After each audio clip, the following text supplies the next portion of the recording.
All right.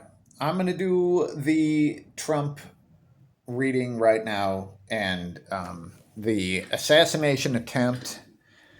So, before I get into any of the actual questions that I have about this thing that happened, so first I'm just going to look at what we have as far as that day, that incident, right? Let's just see what we get. Like, what happened? Okay. Uh-huh. All right. So our root card here is the Nine of Wands. And the Nine of Wands is about someone and how much hope that they have that the future can be different than the past. This is basically a test of faith and that sort of thing. Now, we'll see how that fits in. So the main card here is the Three of Pentacles reversed. So the Three of Pentacles is a collaboration. It's a group of people working together. Now, the Three of Pentacles reversed is when those people are not working together very well.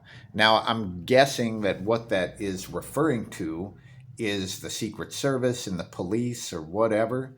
That was a failure of teamwork, right?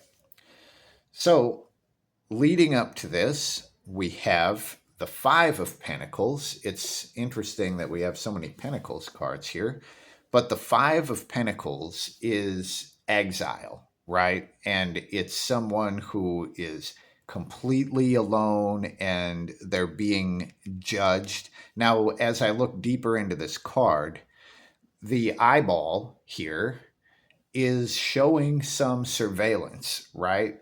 Um, Now, there's a couple things that this is saying to me. Number one, the person that did this was an outcast from what I've heard, right? That's what everyone says. Like they didn't have any friends, they were bullied, they were a total outcast. And I'm guessing that that is what I'm seeing here in this Five of Pentacles. But the surveillance that is shown in this eyeball looking at him, it that would imply that someone saw them, right? So we have the person being surveilled; they are being seen, and there's this failure of teamwork, the collaboration that doesn't work out, and then as that moves forward, we get this reversed Eight of Pentacles. Now, I'm unclear on what this is showing. So, the Eight of Pentacles is basically the craftsman. So, the craftsman just cranks out the thing that they're really good at making. And it's the sense of pride that they have in their job and all of this stuff. When the Eight of Pentacles is upside down, it's not having the time or space to create the thing, to do the thing that you're really good at. I guess if we're looking at this, this seems to be all looking at the shooter, and I mean here I'm pretty sure this is like the failure of the Secret Service and all of that, but probably both of these are referring to the shooter. And this reversed Eight of Pentacles, like not being able to do the thing that he's good at doing, that might be applying to the shooter as well. And if one of the pentacles that he cranked out would have been a successful assassination, it would show that that just didn't happen. Now, let's see here. Basically, the Eight of Pentacles is just someone doing their job. And when the Eight of Pentacles is upside down, they are not doing their job. This seems to be showing the shooter and the security forces, we'll say.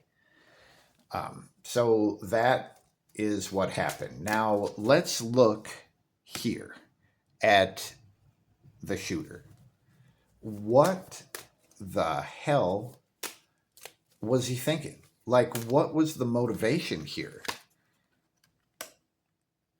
Queen of Swords, loneliness and anxiety. Now we've got one more that was wanting to come out, and we get the Two of Cups, and that is the harmonious moment. Wow. So we've got someone who is lonely and anxious, and the Queen of Swords, her sword is dripping blood, right? So it's like one of the hallmarks of the Queen of Swords is when she's feeling bad, she's good at making other people feel bad. So we've got this sort of vengeful person filled with loneliness and anxiety. And the Two of Cups is just the perfect moment. And this makes total sense when you consider the fact that, the president came in, the former president came into the town near where this person lived, and they had been in like a shooting club or something in high school. Apparently at least when they were in high school, they were not a very good shot. Um, but they borrowed their dad's AR-15 and said that they were going to go out to the range to do some shooting. So this is something that they did. Like this was a normal activity to take the AR-15 and go out and do some target shooting. Um, but then this day, Trump was in town, right? So you've got this outcast filled with loneliness and anxiety, and they're ready to take it out on somebody. And it was just the perfect moment, right? So to them, this was a huge synchronicity. And they were like, it's now or never. Okay. So after looking at this sort of scene, one thing became clear to me, and it is that Donald Trump is protected. He's protected by something, whether it is spirits, whether it is divine protection, something, because he tilted his head right before that shot came off. And the shot hit his ear, and if he hadn't tilted his head, what, a half a second before the shot came off or whatever it was, that thing would have hit him right in the noggin. So, and coming from an AR-15, that probably would have killed him. Now, I want to look at the nature of that protection. Is he just super lucky? Is it, I mean, are angels protecting him? Are not angels protecting him, right? So I just want to look at the nature of his protection. Wow. So, holy shit. So on the bottom, we've got the tower. Damn. Now, all right. Eight of Swords. Now, here is a person trapped, and this is actually anxiety that it's showing. But here, the moon is literally blowing this message to the person, right? I'm going to see if I can get this thing to focus. Focus on this. Okay, thank you. So here, the moon is blowing this anxiety, and the person is literally tilting their head, right? So this would show a message. I mean, here it's showing it coming from the moon, but it would show a message coming from somewhere that would literally cause him to tilt his head, right? And the card that was on the bottom is the tower. So these two together, just like the energy here is coming down and blowing up the tower, it's the same sort of thing here, where the moon is like blowing the message. Now, these two things together. So, what is the thing that's protecting Donald Trump? I would not read this as angelic protection. I would not read it as that. this is some sort of literal energy of destruction.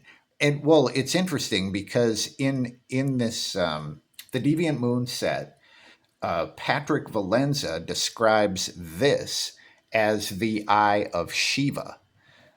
So maybe that there's like some connection to Shiva, right? But I would assume that this is some sort of energy of destruction. And well, okay, when we go back to me saying it's probably not angelic, that doesn't mean anything, because it's not like angelic energies could not be destructive, right? And destruction and creation are the same thing. But as I'm looking at this doesn't look like anything fluffy, right? This is not sunshine and rainbows sort of happy, lucky protection. This is something else. Now, I just want to see. Let's see what shows up. I want to see like how the connection is made, or what is the connection between this energy and Donald Trump. And we get the Hierophant. The Hierophant is the church. The Hierophant is the tradition. It's the way that things have always been done. So, boy, oh boy. So, this is a destructive energy that is tied directly, it looks like here, to the church or to some sort of tradition that is very similar to the church. I mean, the church, what does that even mean, right? But the Hierophant used to be called the Pope back in the day. Now it's called the Hierophant, but it's that sort of energy. So we've got this structured, probably religious sort of thing. And here it's like that, something connected to that. His connection to this is what gives him the protection. Damn, that's fucking crazy. Especially when you think about all of the. I mean, there are people who have the theory that he's the Antichrist, right? And I don't even know what any of that shit means. But I'm going to pull a card on that and see what we get. And what we get is the Five of Pentacles once again. So this is the same card that showed up for the shooter. Now there's an interesting thing that's happening here. So to the question, and this is the straight up question: is Donald Trump the Antichrist? Right? So this person, they're like exiled and alone, and here they're being watched and judged. But this is literally a church, and this person is like, they could go into the church, but they don't want to deal with all the judgment and all the bullshit. So they're not going into the church. They're just continuing to walk around on their own. So this would say someone who is watched yet cast out of the church. And I'm going to leave you to make your own connection with that, because honestly, I don't know enough about what the fuck the Antichrist is or what it means or whatever, but it's definitely connected to the church. And it would make sense if it was something that was exiled by yet watched by the church. So, dang. This is all very surprising to me. I didn't really expect this to take this sort of turn, but whatever. Okay, let's just see. I'm looking at Trump, and let's just see like anything else that there is to say. I was going to say that I need to know, but maybe I don't need to know anything, right? So, what else is there to kind of say about Donald Trump? And wow. So we get the Three of Wands. Now look at this. Once again, here is the moon. And the moon is blowing this energy down onto these three wands. So when we grab this is the same shit. Now here, it tends to be a symbol of anxiety. But here, it's a harmonious blessing. Now, the way that I'm taking this, because we have the mother and the umbilical cord and the wands here, I'm taking this to mean his children, right? That his children are like blessed somehow by the same energy. That's what I'm getting out of it. Um, but at its core, the Three of Wands is this sort of long, slow growing energy. And eventually, like this would show it being just about to bloom, right? But I'm really seeing the moon here, and it's the exact same thing that basically caused him to tilt his head at exactly the right moment. And I feel like this might be representing his children. Does he have three kids? I don't know. The number three might be important. It might not. I don't know. But anyway, I would love to hear what anybody thinks about this. This was a fucking crazy reading, I think, from what I expected. But that's what we get here. Let me know what you think. Peace.